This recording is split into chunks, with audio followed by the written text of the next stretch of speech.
Here at the MIT Nuclear Reactor Lab, we have fission reactions going on in our core, and that means that there are uranium-235 atoms that are splitting into neutrons, heat energy, and other smaller atoms. Power reactors use the heat energy to generate electricity, but it turns out that there's so much more that you can do with a fission reactor, like measuring tiny amounts of a bunch of different elements. We can even measure arsenic in a sample of hair. To do this, I take my hair sample, place it in this container, put the lid on, and put it in this tube here. From here, the hair gets sent through the pipes into a chamber that's right next to the reactor core, where it absorbs some neutrons, which makes some of the arsenic in the hair radioactive. After 12 hours in the reactor and a few days of decay, I take the sample, put it in this lead container to protect me from the radiation, and I go analyze it. I put the hair sample in this detector, which is very sensitive.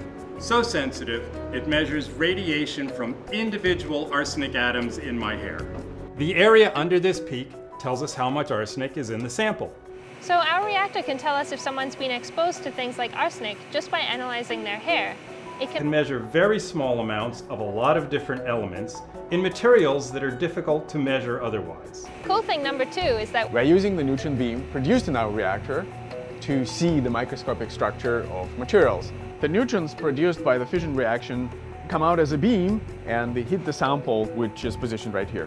When the neutron beam hits the sample acts like a mirror, reflecting the neutrons in all different directions. Inside this drum, there's a detector that measures the different directions and number of neutrons reflected in each direction. And this can actually tell us how the atoms are positioned inside our sample.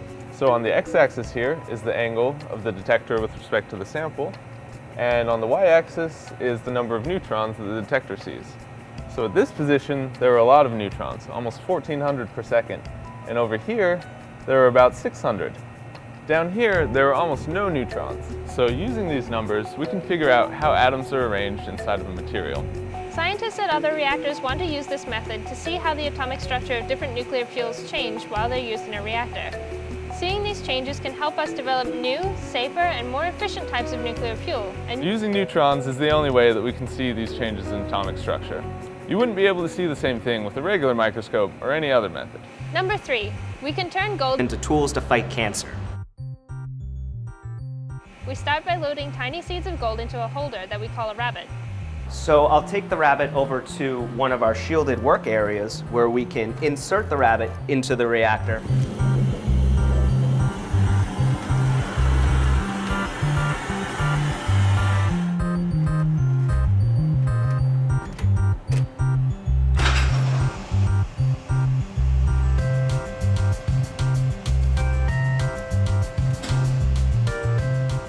And now I'm going to send the gold seeds next to the reactor core. They go in there, where they'll absorb neutrons and become radioactive. After they stay in there for a few minutes, we send them back out and package them up. We package them up and move the gold seeds into a lead container. The gold seeds are now radioactive, and the fact that it's radioactive is actually a good thing because doctors are going to take those gold seeds and inject them into a tumor, and it's the radiation from the gold that's going to kill those cancer cells. Number 4. Another cool thing our reactor does is we help create electronic components for things like airplanes, train stations, and hybrid cars.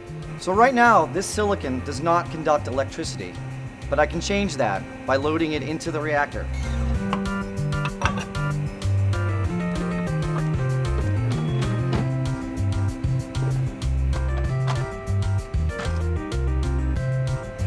Okay, so what's happening behind me is that silicon piece that I just loaded is traveling through a tube that runs underneath the reactor core. Once it's under the reactor core, it gets bombarded with neutrons from the fission process. Some of the silicon atoms absorb a neutron and transform into phosphorus.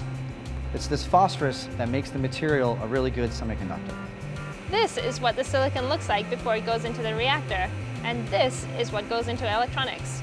The reactor turns the silicon into a semiconductor in a super precise and controlled way, which I control from over here. That's why we use these semiconductors in mission-critical components like the power grid and not your cell phone. And last but not least, we test materials that can make safer and better reactors in the future. This morning we put an experiment into our reactor with a special type of salt. So our reactor, like almost all reactors in the world, uses water to cool it. The special thing about this salt is that it can run at much higher temperature than water and still be a liquid. It doesn't boil. So a reactor using salt as coolant instead of water can go to much higher temperature. And the efficiency of a reactor gets better the hotter it runs. And because there's no water, there's no steam, which means you don't need to have thicker walls and bigger pipes to keep the reactor safe. So the salt in our experiment is down in the reactor core. And this experiment is going to let us take that salt, heat it up to the same temperatures that it would be inside the core of a full-size salt reactor, and then hit it with the same kind of radiation that it would see in the core of a salt reactor. And as you hit the salt with radiation, does it produce different products that come out of the salt, or does it change the salt in certain ways? This salt experiment is going to be in our reactor for about 1,000 hours. But that's not the only thing we study. We also look at different materials, fuels, and even sensors to go inside the core of reactors. All of this research is working towards making reactors safer and more efficient in the future.